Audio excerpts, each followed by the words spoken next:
Abra comigo a sua Bíblia no livro de Ruth. Livro de Ruth, uma primeira leitura pode ser uma linda história de amor, mas eu queria dizer que ela é mais do que isso. Você e sua esposa, você e seu namorado, você e seu noivo, talvez tenham uma história de amor a descrever para nós, para nos encorajar, mas a história de Ruth, especialmente de Ruth e Boaz, ela é muito mais do que uma novela. Ela é muito mais do que uma simples espécie de um amor humano. Ela vai narrar a provisão divina, o relacionamento de Deus conosco, através de um relacionamento de Ruth e Boaz. Assim como Boaz é um personagem que vai figurar nesse livro como sendo o resgatador de Ruth, nós podemos também perceber Cristo sendo o resgatador da sua igreja nesse livro. Assim como Deus, ao longo de outros livros e outras histórias, também já demonstrou o seu amor através do amor humano. Por exemplo, se você conhece ou já teve a oportunidade de ler o livro de Oséias, você sabe do que eu estou dizendo, o livro do profeta Oséias. Deus diz para Oséias casar, e a história dele é uma história muito difícil, porque Deus diz para Oséias casar-se com uma prostituta cultural, porque através do relacionamento amoroso de Oséias com a sua esposa, ele iria ilustrar o amor de Deus com a nação de Israel. Então, o livro de Ruth é muito mais do que uma simples história de um amor, de um casal entre um homem e uma mulher, uma história de amor redentiva. É muito mais do que uma novela, é um romance redentivo. E toda a história de Ruth, ela vai ser construída sobre uma circunstância muito desfavorável. Já no versículo 1 do capítulo 1 do livro de Ruth, nós identificamos historicamente, cronologicamente, qual o momento que essa história se deu. Ela se deu no período dos juízes. Um período em que, no aspecto teológico, nós rotulamos como sendo o círculo de falhas da nação de Israel. Deus permitia que a nação errasse, e ela errava feio, pisava na bola. Deus então enviava o seu julgamento para que aquela turma aprendesse a lição, levantava um juiz, um libertador, abençoava o povo, e algum tempo depois o povo vinha pisar na bola de novo e começar todo o ciclo que rodava num sentido de uma espiral decadente. Era um momento sem reis sobre a nação de Israel.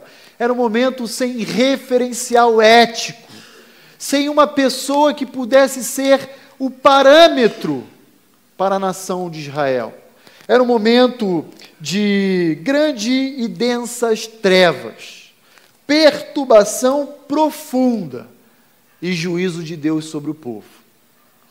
Uma dessas expressões de julgamento de Deus era a própria fome que Deus permitiu com que a sua nação fosse assolada, para que ela então se voltasse em oração, em contrição, em arrependimento a Deus e pudesse restaurar o seu relacionamento com Deus. Um período de desvio do povo e de vivenciar grande opressão diante dos seus povos inimigos, midianitas, amalequitas, moabitas, entre tantos outros. Um período em que Deus levantou vários juízes, Sangar, Eude, Débora, Jefité, Gideão, Sansão e tantos outros, para que pudesse libertar o povo do juízo opressor dos seus adversários. Naqueles dias não havia reis em Israel, cada um fazia o que achava reto aos seus próprios olhos. Esse era um refrão presente ao longo de todo o livro de Juízes. E se não há um parâmetro objetivo, ético, então agora a ética se torna situacional. Aquilo que para você é certo, para mim pode ser errado, e é esse exatamente o momento de vida que hoje, no século XXI, nós experimentamos. Um relativismo, muito semelhante aos dias de Juízes. Boaz e Ruth, portanto, não viveram em dias cuja circunstância era favorável. Eram dias muito ruins, e eles tinham que decidir viver piedosamente em meio a essas circunstâncias.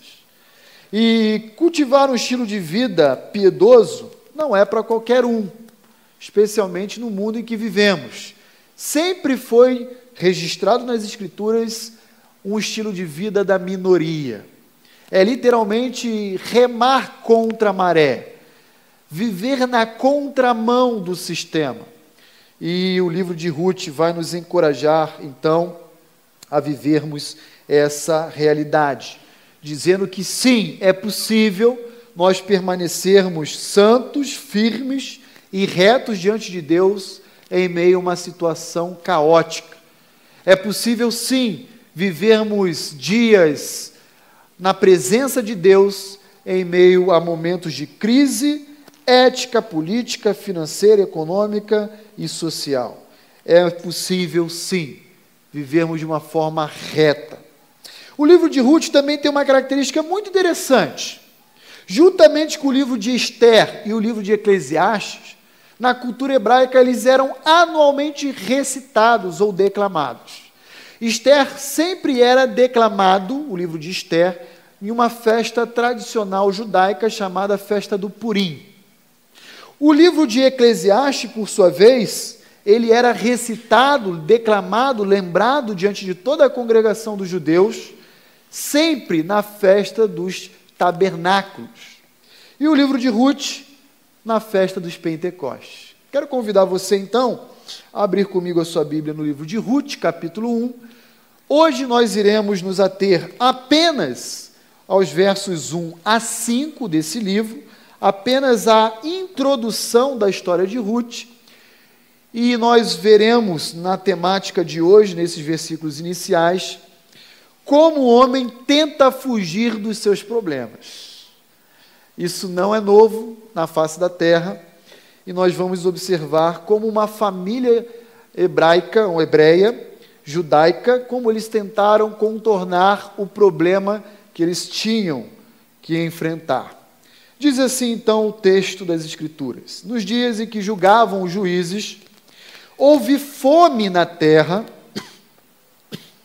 e um homem de Belém de Judá saiu a habitar na terra de Moabe, com sua mulher e seus 2 filhos.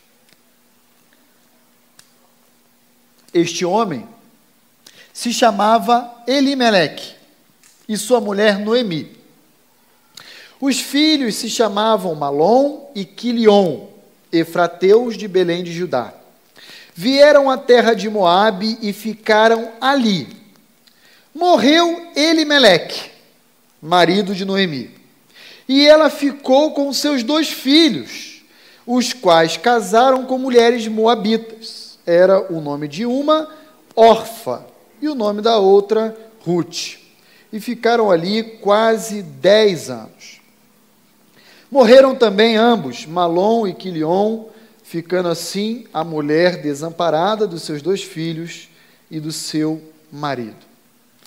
Parece o início de uma história muito triste. Na verdade, uma tragédia familiar. Nos dias em que os juízes julgavam, houve fome em Belém. E o que nós podemos perceber é que, já no início dessa narrativa, constatamos uma expectativa frustrada de uma mudança de vida. Alguns indivíduos falam: eu quero começar do zero a minha vida. Eu vou para outro país, para uma outra nação, com um novo idioma, um novo costume, novos hábitos, inclusive alimentares, e começar do zero. Porque no Brasil que nós vivemos, está difícil. Essa é uma realidade que todos nós experimentamos. Não sabemos ao certo qual o momento do período dos juízes a história de Noemi e Elimeleque vai se dar. Mas pela indicação textual da fome contida aí no verso 1, provavelmente se deu sob a regência de um juiz chamado Gideão. Então deixa seu dedo aí marcado em Ruth capítulo 1 e vai comigo rapidamente no livro de Juízes, é o livro que antecede o livro de Ruth, Juízes capítulo 6. E olha qual era a circunstância na qual Elimeleque e sua família estavam enfrentando, vivenciando. Juízes capítulo 6, a partir do versículo 1, diz assim: fizeram os filhos de Israel o que era mal perante o Senhor. Novidade, né? Mais uma vez eles falharam. E é por isso que o Senhor, diz o texto, os entregou na mão dos midianitas por 7 anos. Durante 7 anos, os judeus tiveram que experimentar o jugo opressor do seu inimigo midianita. Prevalecendo o domínio dos midianitas sobre Israel, fizeram estes para si, por causa dos midianitas, as covas que estão nos montes e as cavernas e as fortificações. Buscaram lugares para se abrigar, para preservar a sua família, a sua integridade. Por que disso tudo? Versículo 3, porque cada vez que Israel semeava, os midianitas e os amalequitas, como também os povos do Oriente, subiam contra ele. E contra ele se acampavam, destruíam os produtos da terra até a vizinhança de Gaza, e não deixavam Israel sustento algum, nem ovelhas, nem bois, nem jumentos, pois subiam com os seus gados e tendas e vinham como gafanhotos, em tanta multidão que não se podiam contar, nem a eles, nem aos seus camelos, e entravam na terra para destruir. Assim, Israel ficou muito debilitado com a presença dos midianitas, então os filhos de Israel clamavam ao Senhor. Essa fome que encontramos no versículo inicial do livro de Ruth não era uma fome casual, não era uma fome decorrente de seca ou de qualquer fenômeno da natureza. Não era uma fome proveniente, por exemplo, de pragas, de gafanhotos e de tantos predadores. Essa era uma fome que era uma expressão visível do juízo de Deus sobre o seu povo. E isso está claro em Juízes capítulo 6. Os midianitas, com os amalequitas e com todos os povos do Oriente, se juntavam para oprimir Israel, saquear, destruir a sua ceifa e a sua safra. Uma mudança que aos olhos de Elimeleque e de sua família se faziam necessárias. Elimeleque, portanto, decide sair de Belém, exatamente de um lugar cuja expressão significa casa do pão. Belém é uma palavrinha que foi construída através de duas no hebraico. Bet-lehem, casa de pão. Em outras palavras, a grande ironia é que o cesto de pão de Judá está vazio. E eles querem agora colher o alimento diante da sua escassez em um lugar estranho e inimigo, chamado Moabe.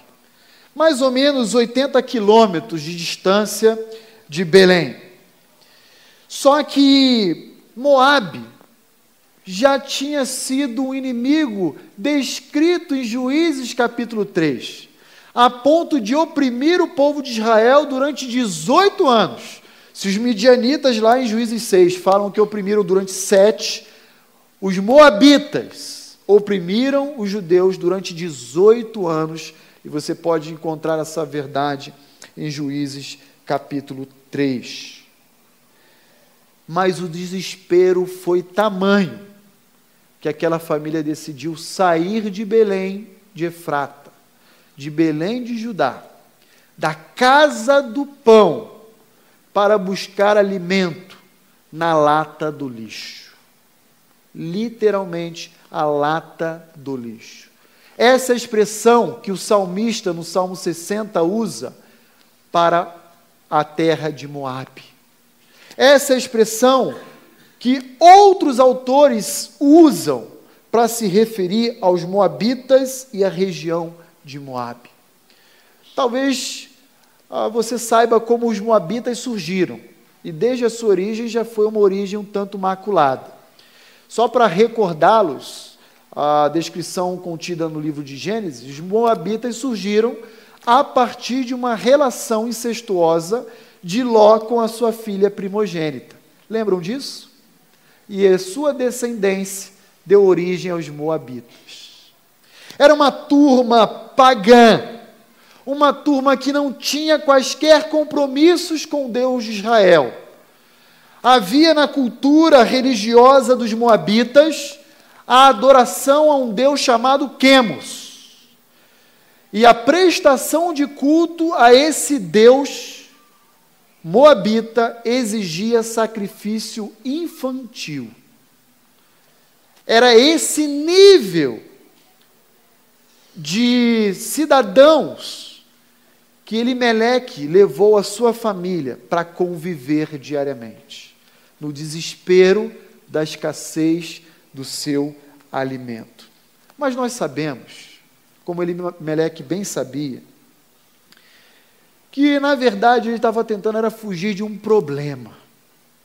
O problema de ser confrontado por Deus e ser desafiado a demonstrar um coração arrependido e humilde. E então ele leva toda a sua família, Noemi, Malom e Quilion, e vão em direção a 80 quilômetros de distância para a terra de Moabe. Quando eles chegam lá, então, nós temos aí alguns personagens e os seus papéis a serem desempenhados na terra de Moabe. E eu queria chamar a sua atenção para a realidade que nós, na parte ocidental do mundo, não estamos muito familiarizados ou acostumados. Talvez, se você é pai ou mãe, você decidiu escolher o nome dos seus filhos de acordo com a estética, com uma preferência pessoal sua e do seu esposo ou da sua esposa. Mas essa não era a realidade, como ainda não é hoje, no contexto oriental. Todo nome dado, especialmente na cultura hebraica, a um indivíduo, estava relacionado ou a uma circunstância, ou a um papel ou função que eles iriam desenvolver ao longo da sua vida adulta. Por exemplo, Israel. Temos aqui um irmão Israel. Você deve se recordar da história de Jacó, lá descrita no livro de Gênesis. Ele passou uma madrugada inteira resistindo a um anjo, que na verdade era Cristo pré-encarnado.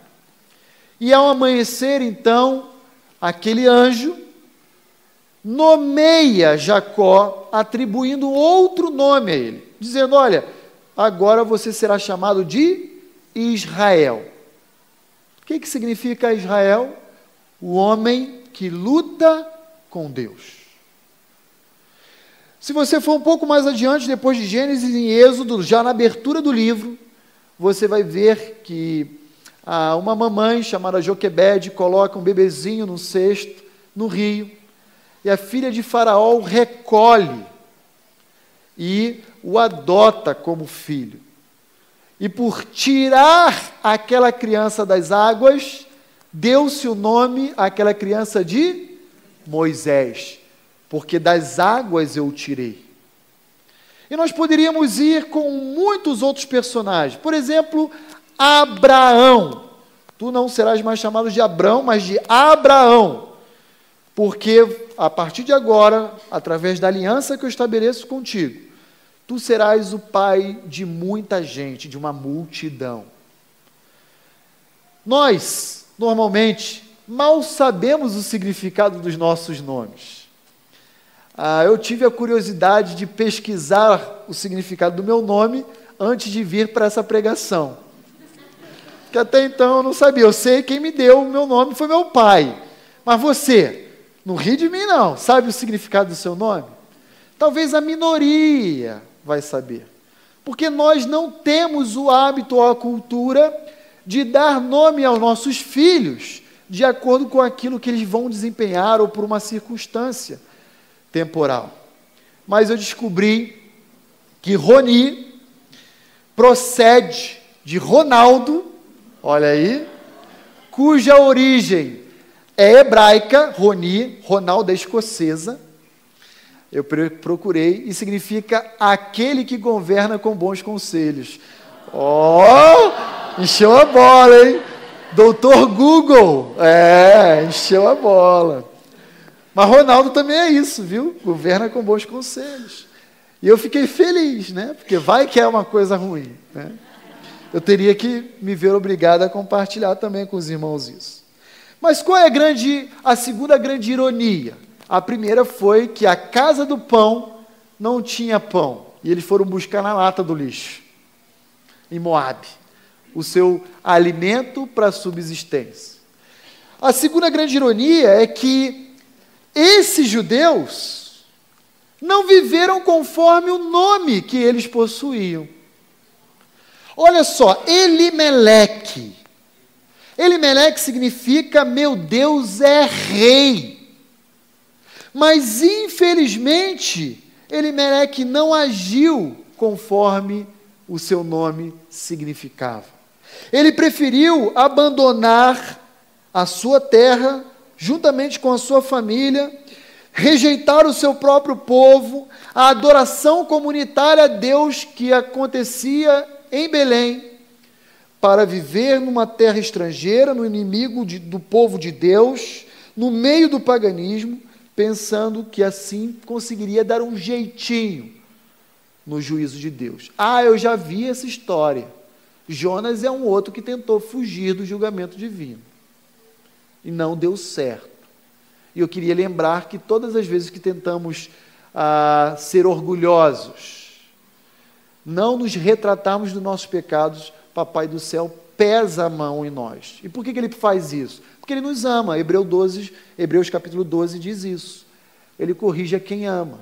Se ele não nos corrigisse, nós seríamos filhos bastardos. Mas como somos filhos legítimos, diz Hebreus capítulo 12, ele faz isso a nós por amor. Mas olha que interessante também a expressão malom. Malom significa débil ou fraco. Nossa, como uma mãe imersa nessa cultura decide escolher um nome desse para o seu filho. Olha o que significa quilion, definhado.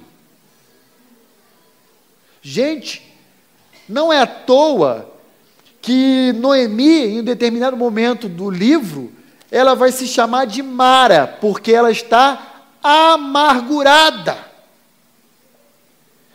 Só que a grande ironia é que um homem débil e fraco como Malom casou-se com Ruth, que significa conforto.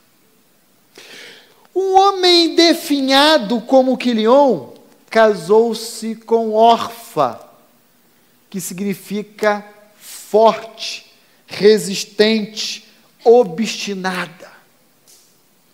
Parece que Deus, na sua soberania, escreve uma história em que eles iriam encontrar exatamente o oposto. Tudo aquilo que eles precisavam. E é assim com a gente. Eu sou uma pessoa muito intempestiva. Minha esposa é uma pessoa extremamente mansa. E ela vem exatamente para me equilibrar. E talvez seja assim também você no seu relacionamento com a sua esposa em diversos aspectos. Mas, Dos versos 1 a 5, quais são os conselhos que nós podemos extrair dessa realidade que nós estamos lendo e aprendendo na noite de hoje juntos? A preocupação e o ensino que Elimeleque nos oferece através da sua história de vida é que é legítimo nós nos preocuparmos com as nossas necessidades físicas, materiais. Mas nós nunca, absolutamente nunca, podemos negligenciar o aspecto espiritual nas nossas tomadas de decisão. Foi isso que Elimeleque fez. Elimeleque estava tão preocupado, tão focado e concentrado com aquilo que eles precisavam para a sua própria subsistência, que Elimeleque negligenciou, deu as costas para o que Deus queria dele e da sua família. Elimeleque deveria ter vivido conforme o significado do seu nome, mas ele se preocupou tanto com a provisão sua e da sua família, que acabou deixando Deus de fora das suas decisões. E, infelizmente, irmãos, ainda hoje é assim com muitos cristãos, que se veem envolvidos por oportunidades aparentemente ótimas, excelentes, profissionalmente falando, e acabam aceitando convites para irem para outros lugares, sem sequer considerar o que Deus pensa a respeito disso. Querem fugir de problemas, querem fugir de uma realidade difícil para acreditar que nessa nova realidade, nesse novo recomeço, tudo será um conto de fadas e tudo vai dar certo. Tem um provérbio popular que os irmãos conhecem bem, que diz que nem tudo o que reluz é ouro. As campinas de Moabe poderiam estar verdes, mas não se engane, haverá um preço altíssimo a ser pago por aqueles que querem viver piedosamente naquela terra estrangeira. As aparências enganam. Elimeleque se concentrou tanto, e tão somente na escassez dos alimentos, que ele, infelizmente, acabou colhendo 3 óbitos, o dele e dos seus 2 únicos filhos. Precisamos ter atenção àquilo que chega até nós como uma espécie de oportunidade. Cuidado. Alguns anos atrás, conversando com alguns irmãos na igreja onde eu pastoreava em São Paulo, alguns deles me falaram: pastor, fui convidado pela minha empresa, pelo meu trabalho, a ir trabalhar em tal lugar. Alguns dentro do próprio país, outro fora. E eles me perguntaram: o que o senhor acha? Devo considerar? E a resposta sempre que eu dei a eles é: você já procurou saber se nesse lugar existe uma igreja séria, comprometida, na qual você e sua família possam congregar, crescer, servir? Pastor, nem pensei nisso. Olha, eu procurei cidade, lugares, escola para os meus filhos, mas isso eu confesso que eu não me atentei. E talvez isso fosse o primeiro aspecto que deveríamos considerar. Empresários cristãos falidos, quebrados, estão desesperados, não conseguem honrar com seus compromissos trabalhistas e fogem do Brasil. Pais que não querem pagar pensão alimentícia para os seus filhos fogem do Brasil. Conheço casos assim, irmãos. Creiam no que eu estou dizendo. Essa ilustração é baseada em fatos reais, como foi o livro de Ruth. Não querem enfrentar o problema. Estão tão focados em fugir desse problema que acabam negligenciando a vontade de Deus para as suas vidas. Portanto, gravem em seus corações. Preocupe-se, sim, com o material e com o físico. Isso é legítimo. Temos que sustentar nossas famílias. Isso cabe a cada um de nós, mas nunca em sacrifício à vontade de Deus para as nossas vidas. Uma outra verdade que nós podemos obter também desses versos que nós lemos é que uma decisão errada geralmente é acompanhada por outras decisões erradas, que são desencadeadas e formam uma espiral decadente que vai levar ao abismo. Um abismo chama outro abismo, e isso vai construindo a ruína e a destruição.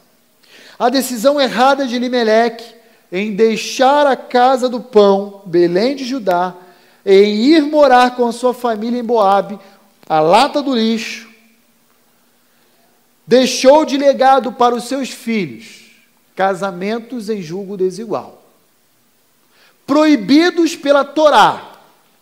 Deixa seu dedo em Ruth capítulo 1 e vá lá comigo em Deuteronômio capítulo 7. Abra comigo Deuteronômio capítulo 7. Olhe quais eram os preceitos que Deus deixou para o seu povo. Olhe aí os versos iniciais. Quando o Senhor, o teu Deus, te introduzir na terra, a qual passas a possuir, e tiver lançado muitas nações diante de ti, e aí ele vai dizer 7 delas, os heteus, os girgazeus, os amorreus, os cananeus, e os ferezeus, os heveus, e os jebuseus, 7 nações mais numerosas e mais poderosas do que tu, e o Senhor teu Deus as tiver dado diante de ti para as ferir, totalmente as destruirás. Não farás com elas aliança, nem terás piedade delas. Olha com atenção agora o verso 3. Nem contrairás matrimônio com os filhos dessas nações. Não darás as tuas filhas a seus filhos, nem tomarás suas filhas para os teus filhos. Pois elas fariam desviar teus filhos de mim, para que servissem a outros deuses, e a ira do Senhor se acenderia contra vós outros, e depressa vos destruiria. Porém, assim lhes fareis: derrubareis os seus altares, quebrareis as suas colunas, cortareis os seus postes ídolos, e queimareis as suas imagens de escultura. Por que tudo isso? Porque tu, Israel, és povo santo ao Senhor teu Deus. O Senhor teu Deus te escolheu para que lhe fosses o seu povo próprio de todos os povos que há sobre a terra.